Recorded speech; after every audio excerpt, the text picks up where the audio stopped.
Bismillah ar-Rahman ar-Rahim.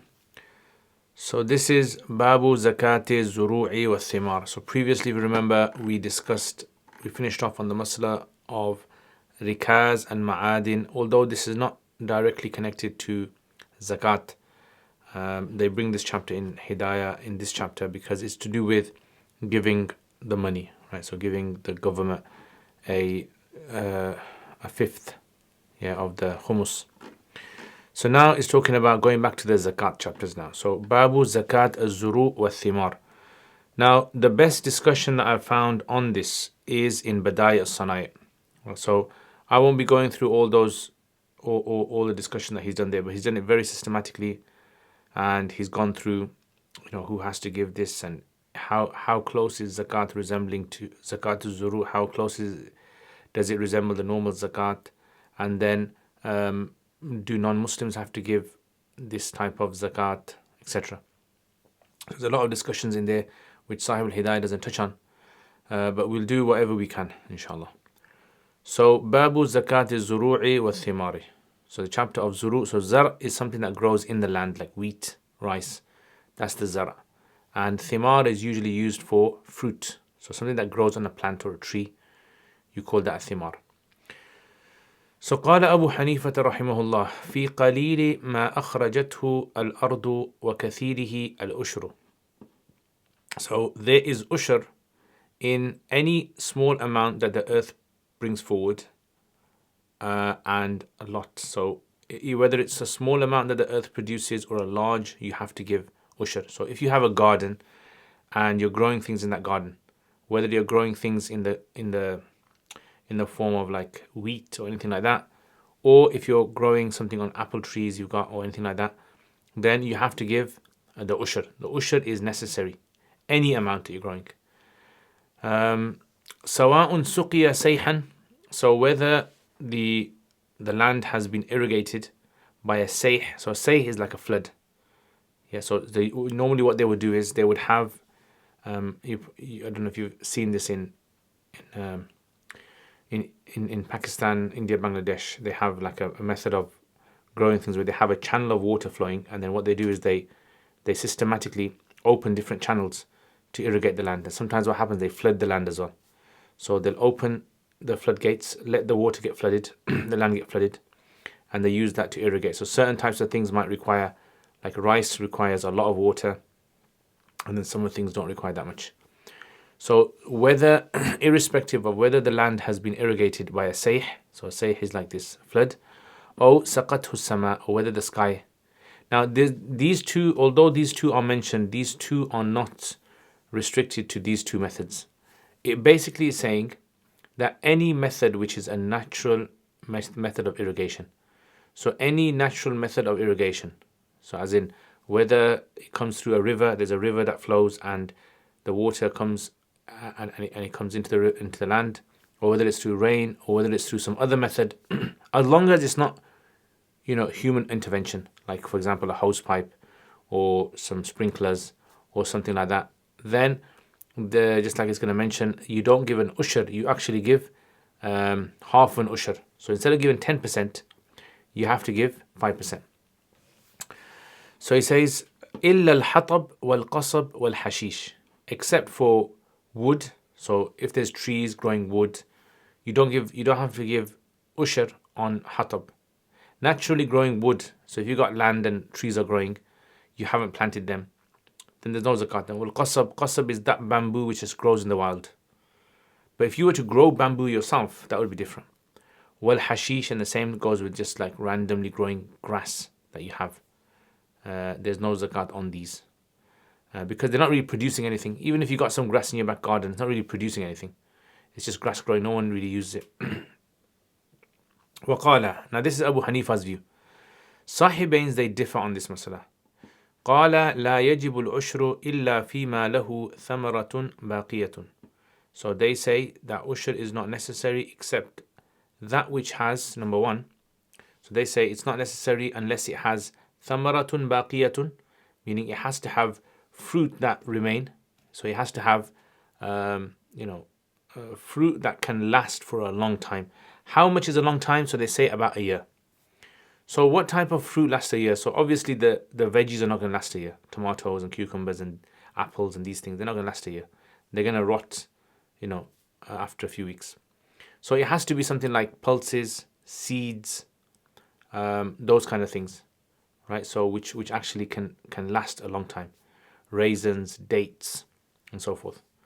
So it has to be ثمرة باقية. And number 2, إذا بلغ خمسة أوسق.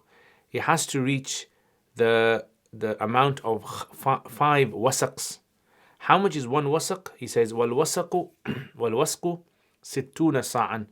So 60 sa', 60 of those measures that we talked about. Remember, we discussed this before.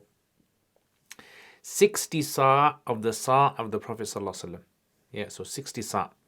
Now, as I mentioned before, 1 sa' is made up of 4 muds. 1 sa' is made up of 4 mud. And a mud is made up of 2 rittles. Yeah, so 2 rittles make 1 mud, and then 4 muds make up 1 sa'. And then 60 of those sa's make up 1 wasq. And then 5 of those, if you have 5 of those, then you have to give zakat. So let's say a person has raisins, and the raisins that they have is obviously 60 sa', then they have to give zakat of that. And how much does the wasaq work out to be in today's calculation, in today's conversion? This obviously requires understanding how conversions work when it comes to measurements. And this is a long discussion again in regards to measurements in fiqh. But the in a nutshell, right? Because obviously we'd have to explain how each cup works. But in a nutshell, 1 mud is roughly about, you can say 700 milliliters, about 700 milliliters, give or take. Yeah, so 1 mud is about 700 milliliters. Now this is obviously according to the mud of the people of Iraq. Yeah, so the people of Iraq, their mud was different. The sa' that they had was different from the sa' of the people of Medina.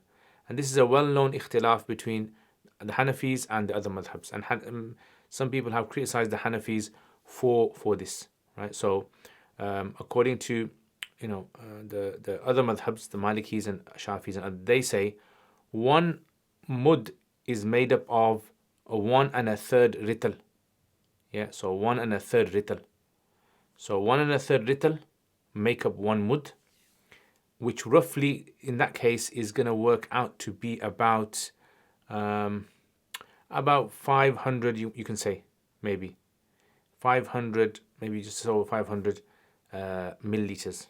Yeah, so that's the kind of difference we're looking at. 1 mud in the people of Iraq is about 700 milliliters, and the mud in the people of Medina is about 500 or so, give or take. We're being a bit rough in the estimates here. So now if you obviously look at 4, so 4 muds of the people of Iraq is going to work out to be 8 rittles, right? 8 rittles. And 4 mud of the people of Medina is going to work out to be about 5 1/3 or so. Yeah, so there's a difference between the 2 amounts. So anyway, we're going to be looking at the people of Iraq. So sittuna sa'an we're going to be looking at. Sa'an bi sa'in Nabi sallallahu alaihi wasallam. So sa'in Nabi sallallahu alaihi wasallam, according to the Prophet sallallahu alaihi wasallam, sa', meaning that's the kind of measure that we're going to be using. What is the sa' of the Prophet sallallahu alaihi wasallam? Is it the one that is made up of 8 rittles, or is it the one that is made up of 5 1/3 rittles? Some people have said, in fact, the 2 measurements were really the same. The 2 measurements were really the same because it was the people of Medina. If you took their sa' and you measured it with the people of Iraq sa', it works out the same. It's just that the small amounts, the measures of the small amounts, are slightly larger in Medina, so therefore it's less rittle. So their rittles are larger, so therefore they need less. And the people of Iraq, their rittles were smaller, so therefore obviously they need more rittles. That's one of the arguments, is that the ikhtilaf just boils down to a difference in how much each rittle can hold. But anyway, wherever the ikhtilaf is, it's sittuna sa'an. Now if we work this out, So let's say we say one, one sa is about 3.2 liters. Yeah, so according to Hanafis, it's about 3.2 liters. According to the Malikis and the others, it's about 2.5 liters. Right, so you're looking at that kind of a difference between the two. This is where there's an ikhtilaf that comes when it comes to sadaqatul fitr. So in sadaqatul fitr, you give four things: half a sa of wheat, or one sa of barley, dates, and raisins. Yeah, so these three things are one sa each, right? And this is why the values on Eid, when we give the value, right, it's obviously based upon these four food items. So let's say, for example, one sa is 3.2 liters. Yeah, so 3.2 times 60. Yeah, so just say 3 times 60. Yeah, so 3 times 60 is going to work out to be 180, and then times that by 5. So let's say roughly 200. So about 200 times 5 is about 1,000 liters, you can say. Almost 1,000 liters. Yeah. So roughly it's about 900 and I think it's at 980 something. So roughly around that, the higher end of 900. So that's the kind of amount that you have to have, the Sahibin are saying. About 1,000 liters of a particular type of food before zakat becomes obligatory on you. So if it's, for example, dates, you're going to have 1,000 liters of dates. Yeah. And if it's raisins, the same. So they're saying, if you grow something in your garden, you don't have to give zakat on it because it's clearly going to be a small amount. So he says, وَالْوَسْقُ سِتُّونَ سَاعًا بِصَاعِ النَّبِي صلى الله عليه وسلم وَلَيْسَ فِي الْخُضْرَوَاتِ عِنْدَهُمَا عُشْرٌ. And this is the third difference between them and Abu Hanifa. So they've got three differences. One is that it has to be lasting for 1 year. The other one is that it has to be of a certain measure, 5 wasaqs. And the third ikhtilaf is that there's no zakat in greeneries. Yeah, so in greens, like tomatoes and cucumbers, all those are called khudrawat. عندهما عشر, right? There is no ushur according to them. فالخلاف في موضعين. Yeah, so in reality, although three things have been mentioned, it's really two. He says, Sahib Hidayah says, it's really two ikhtilafs. The first ikhtilaf fi ishtirati and nisab, in regards to stipulating the nisab. Abu Hanifa does not have a nisab. He says whatever the earth produces. And according to the Sahibain, they say no, there has to be a nisab, which is 5 wasaqs. And number two, وفي اشتراط البقاء. Yeah, so اشتراط النصاب واشتراط البقاء. Okay, so in other words, the item has to be long lasting. What does long lasting mean? It has to last for a year. لهما, their argument is في الأول, in the first issue, in the اشتراط النصاب, they have a hadith where the Prophet ﷺ, he says, ليس فيما دون خمسة أوسق صدقة. There is no sadaqah, there is no zakat in anything less than 5 wasaqs. So that clearly shows, that hadith clearly shows that the concept of the wasaq is considered to be limited to nisab. Yeah, it's limited to the nisab. وليس وَلِأَنَّهُ صَدَقَةٌ. And the rational argument is that, look, this is zakat. And if it's zakat, we all know that in all the zakats that we've done so far, right, the zakat of camels and cows and goats, gold and silver, we've always come across a nisab. There's always been a threshold in sadaqah. لأنه صدقة فيشترط فيه النصاب لتحقق الغنى. And why do you have to have a nisab? It's because the zakat ruling revolves around richness. And in order for us to be able to ascertain whether a person is rich, they have to have a certain threshold. So therefore, if you say anything that earth produces, you're not basing the zakat around the person, you're simply just basing it around the existence of any mal that comes from the earth. So this is why they say they disagree with it. And they say there has to be a nisab. Imam Abu Hanifa rahimahullah, his argument, وَلِأَبِي حَنِيفَ قَوْلُهُ عَلَيْهِ السَّلَامِ مَا أَخْرَجَتْهُ الْأَرْضُ فَفِيهِ الْعُشْرِ.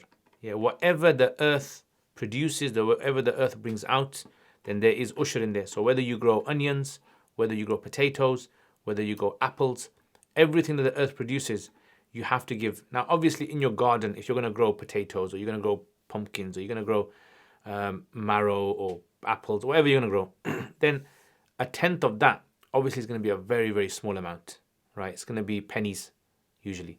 Pennies or a few pounds. So it's not really going to be that much. So you just calculate that in your zakat. Min ghairi faslin. Min ghairi fasl means without there being any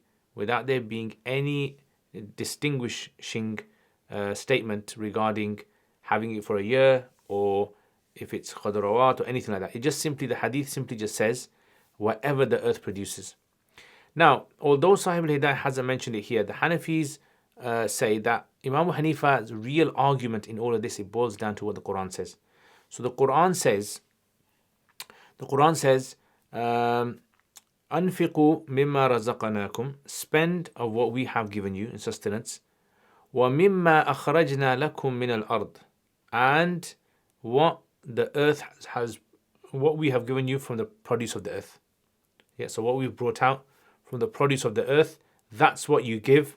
That's what you give your zakat on. In other words, the zakat is given on anything that is considered to be produce of the earth. So at the end of the day, it all goes down to the ayah. So the ayah is very, very clear. Whatever ma is am.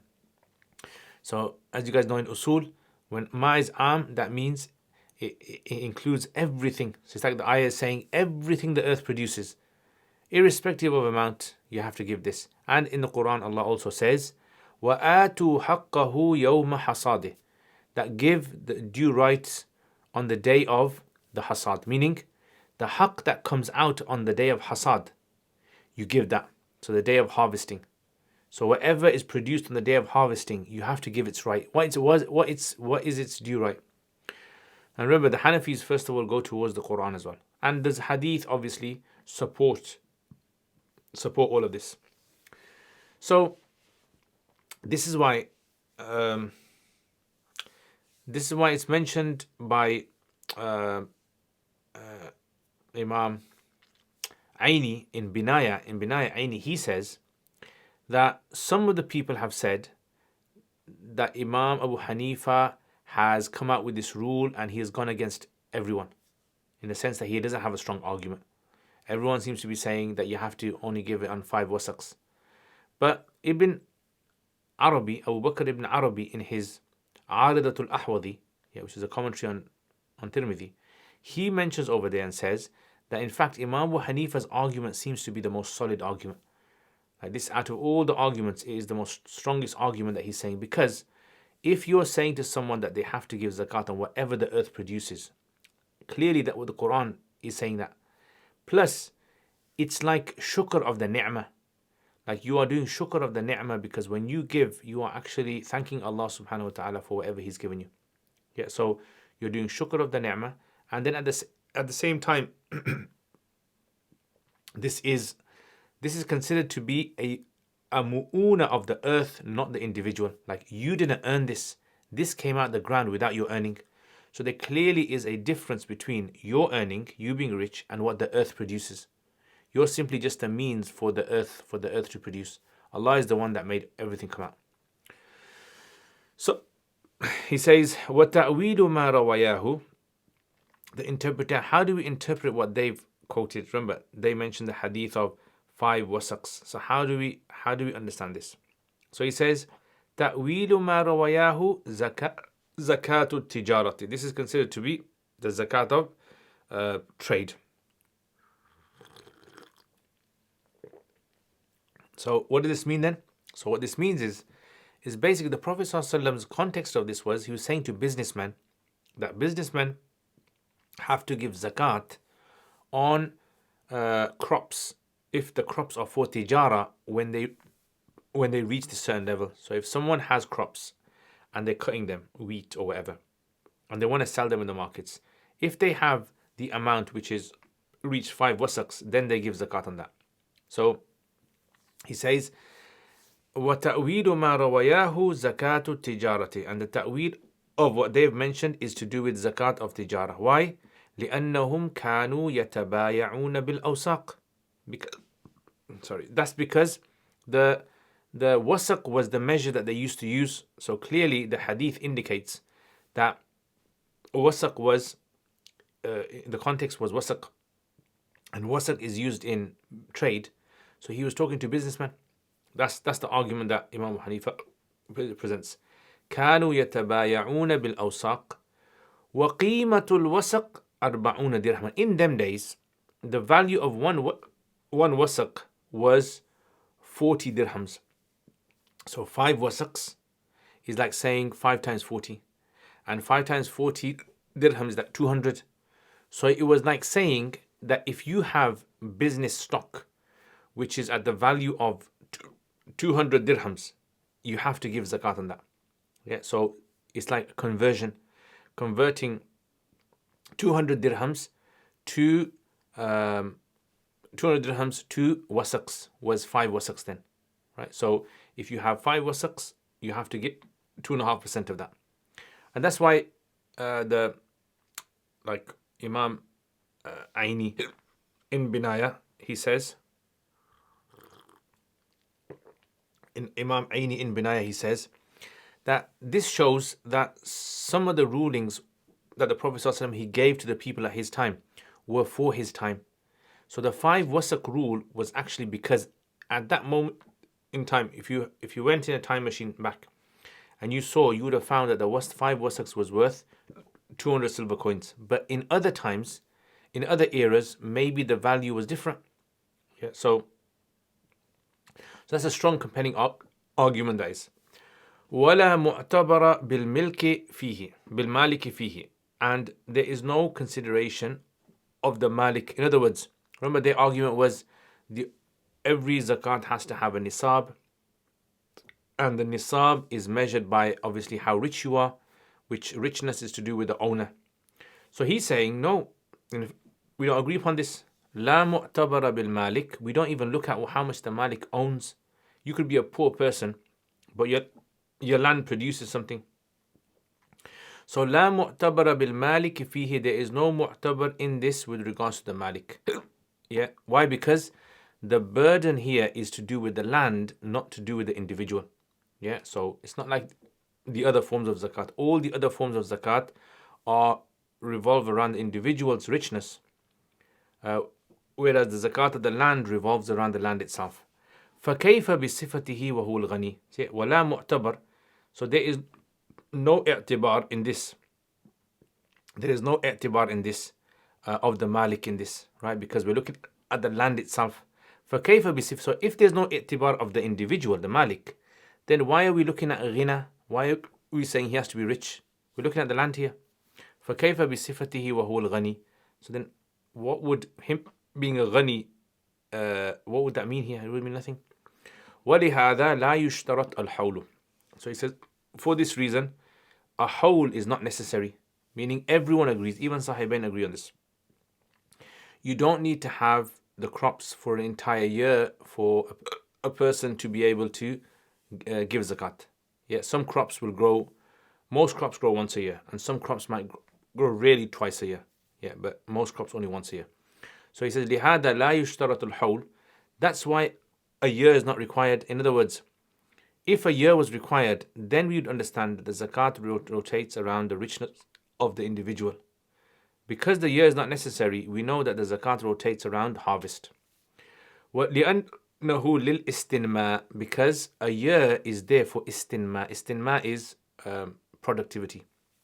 So you have a nisab, 200 silver coins, or 20 mithqal of gold, because you want to wait for the istinma. Is this going to increase? وَهُوَ كُلُّهُ نَمَا, and land is all nama, because whatever comes out of the land, it's new, it's produce.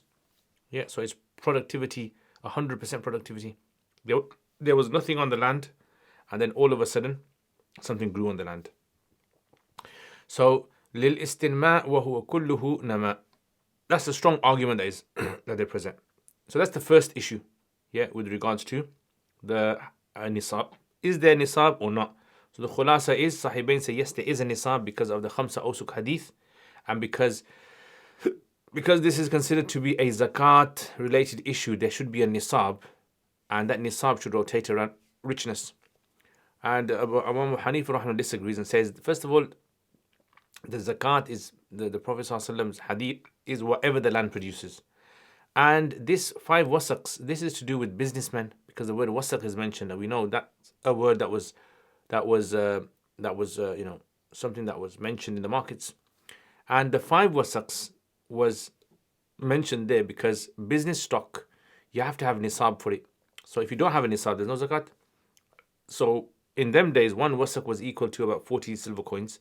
So 5 wasak is equal to 200. So there you have it.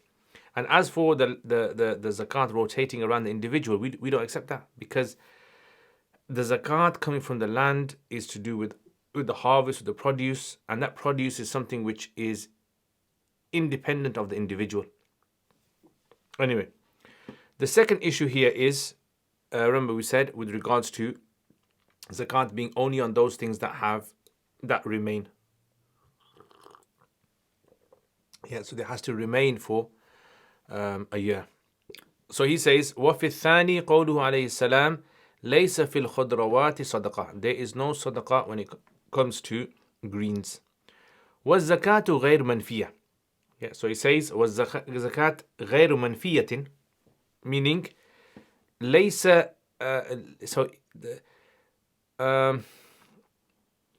لَيْسَ فِي الْخُضْرَوَاتِ صَدَقَةٌ. Okay, yeah, this is correct. Sorry. Yeah, this is right. Okay, so what does this mean then? وَالزَّكَاةُ غَيْرُ مَنْفِيَةٍ, meaning in the hadith, لَيْسَ فِي الْخُضْرَوَاتِ. Yeah, so لَيْسَ فِي الْخُضْرَوَاتِ. There is no zakat when it comes to, there's no sadaqah when it comes to khudrawat.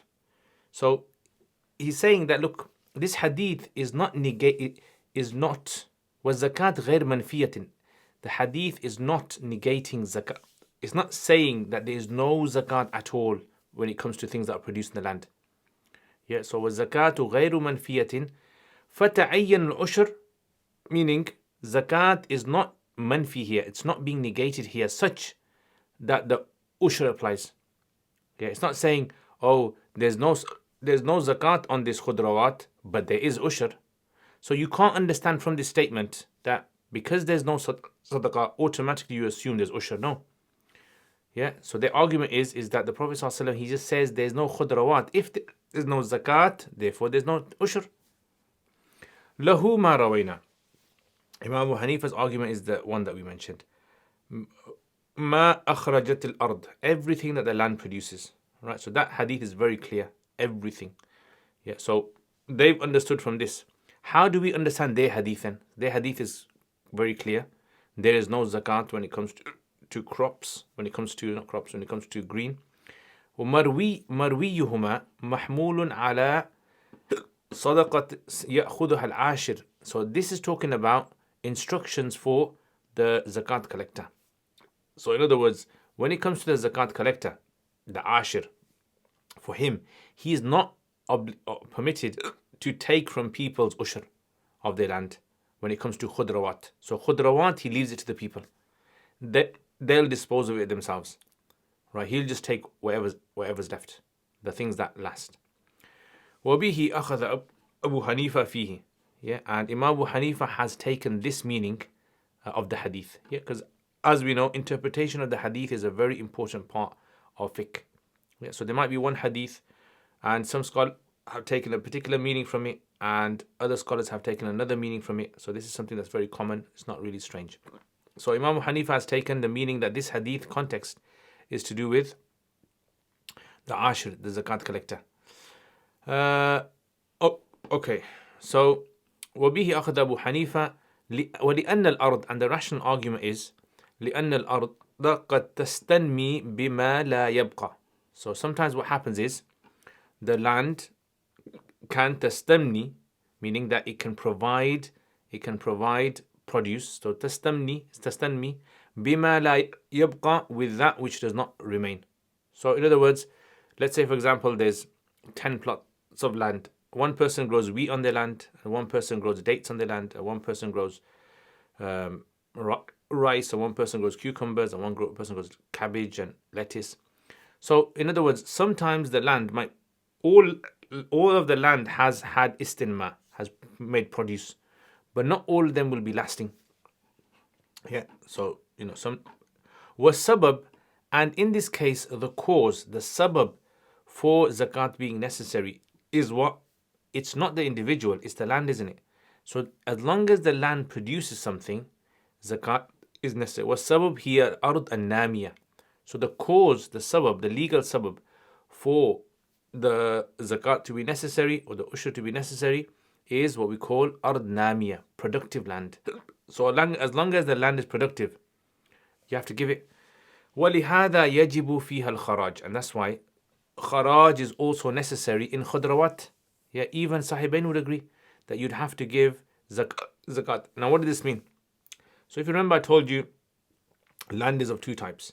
You have land which is an ushur land, which is land that it belongs to a Muslim, and you have land that's kharaj land, which is land that originally was carved out by the governor, the ruler, for someone.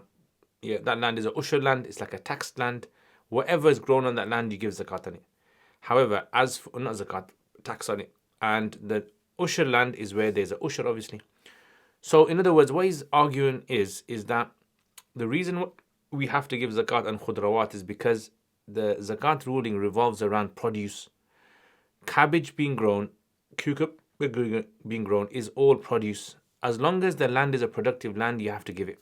If the land is non-productive, like a desert, then clearly there's no zakat on that, because that's not a productive land. Nothing's going to grow on that land.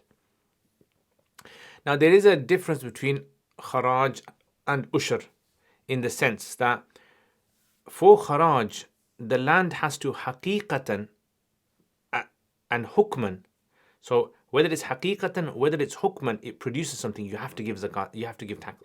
What does that mean? So let's say I've got a piece of land. This is kharaj, okay, kharaj. I've got a piece of land. This piece of land, let's say I grow something on there. Every year, the zakat collector will come, or the ashir, and he'll take tax off my land. For whatever I've grown, he'll take a tax. And it depends on how much land is. And whether I've grown something, or even if I haven't grown anything. If I haven't grown anything for no reason, I still have to give kharaj on that land. Yeah? So this is where haqiqatan or hukman. So you're expected to grow stuff on kharaj land. But if, for example, like a heavy rain came and destroyed all the plants, then I don't have to give anything, because that was out of my control. When it comes to ushur, in ushur you only have to give if haqiqatan something grows. If hukman, if potentially something could have grown and you didn't grow it, you won't have to give any ushur. That's the difference between the two. And this is mentioned in Kasani. In Badai Sanai he mentions this. أما الحطب والقصب والحشيش. As for wood, qasab, bamboo, and hashish, grass, فلا تستنبت في الجنان عادة. These things are normally not grown in people's gardens. Yeah, jinan is like Jannah, yeah, the gardens. So people don't grow these kind of things normally. They're just like weeds, you can say. They're just naturally wild growing. بل تنقى عنها. Usually people uproot these. Tunaqqa means these things are normally removed from people's. So if you see farms, they don't really have much trees growing there, right? Because it isn't really beneficial for them. حتى لو اتخذها مقصبة. So much so that if a person was to prepare a land to grow bamboo on there because they want to sell bamboo, yeah, or mashjaratan, or they prepare a land just to grow trees on there, or mambatan lil hashish, or they deliberately grow land to grow, let's say for example, someone deliberately has land to grow grass on there, maybe to sell because it's something which is, they can make money on. Yajibu fiha al-ushur. In that case, ushur will be necessary. So the idea is anything that grows wild without you really growing anything on there, then you don't have to give it. Okay, wal muradu bil madhkur. What does it mean by these three things that are mentioned? He says it's referring to al-qasab al-farisi. So qasab al-farisi seems to be indicating towards bamboo. So if you ever seen those bamboo sort of like pens, bamboo pens that people have for calligraphy, those are the kind of bamboo is talking about. Yeah. Amma al-qasab al-sukkar. As for bamboo that's known as sugarcane, so sugarcane bamboo. Wa qasbu dharira. So qasbu dharira again seems to be some sort of a bamboo that people used to use, like make some sort of a type of food from it. He's saying for fihim al ushur, because these are deliberately grown for that particular purpose. Yeah. لأنه يقصد بهما استغلال الأرض. Yeah, يقصد بهما, because the intention behind them is استغلال الأرض, is to make the ground like profitable. Yeah, استغلال, to get غلة from there, to get produce from there. بخلاف السعف والتبن, as opposed to sa'af, like for example fiber, this tree fiber. Sa'af, tibn is like straw, things that grow like that. لأن المقصود الحب والثمر دونهما. Yeah, so that tree fiber on a date palm, the bark, and the tibn, and the dry straw, right, which is basically what's left over after you've cut off the wheat. He says that's not intended there, because people don't really want that. All they want is the fruit on it. Right. So المقصود الحب والثمر دونهما. Yeah, what they're intending is the seed and the fruit, and they don't intend these things, so there's no zakat on those things. Right. So what's the khulasa of this? The summary of this is zakat is only necessary on when it comes to those things which are deliberately planted for produce. And something which just, you bought a house and there's things that have grown, then you don't have to give zakat on those unless you maintain them. Once you maintain them, then that means there's an intention of produce, then you have to give the ushur on them. Okay, I think I'm going to finish early today because my hiccups don't seem to be stopping. So we'll finish there, inshallah. Okay, so just to summarize what we covered today. So zakat, zuru' wa thimar. So this is to do with the zakat of crops and fruits. Imam Hanifa says anything the ground produces, you have to give zakat on it, as long as it's irrigated naturally. And Sahibain say no, it only applies to those fruit that are long lasting and 5 wasaqs. And how much is a wasaq? It's 60 sa'as. And the Sahibain's argument, they say, is that basically there's a hadith which says there's no zakat when it comes to 5 wasaqs. So because of this, they say zakat has to revolve around an individual who's rich, and that richness has to be measured through nisab. Abu Hanifa's argument is the hadith, whatever the land produces, you have to give zakat. And there's no distinguishing statement there that says it has to last for 1 year or less than 1 year. No.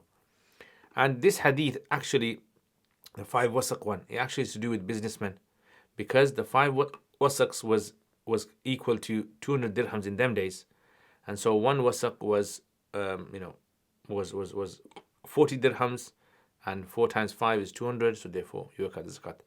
And the zakat does not revolve around the individual, it revolves around the land here, because the land is the produce. Yeah, so you have to give zakat not on a yearly basis but on every harvest. So this is the first argument. And the second argument of the long lasting, their argument, there's no zakat on anything which is fresh vegetables. No zakat. And they argue, look, there's no zakat does not necessarily mean there is ushur. So therefore, no zakat, no ushur. And Abu Hanifa's argument is the hadith that we quoted, and also explaining their hadith, saying that's to do with instructions for the zakat collector. Yeah. And we all know that land, obviously, Imam Hanifa, argument is the land is there for produce. So whether something grows and it lasts, or whether something does not grow, it doesn't matter. It's all about the zakat. Yeah, it's all about the produce that you give. And anything which is just wildly growing, you don't have to give zakat on that unless you maintain it, take care of it, and that's it. Okay, jazakumullah khair. If you try holding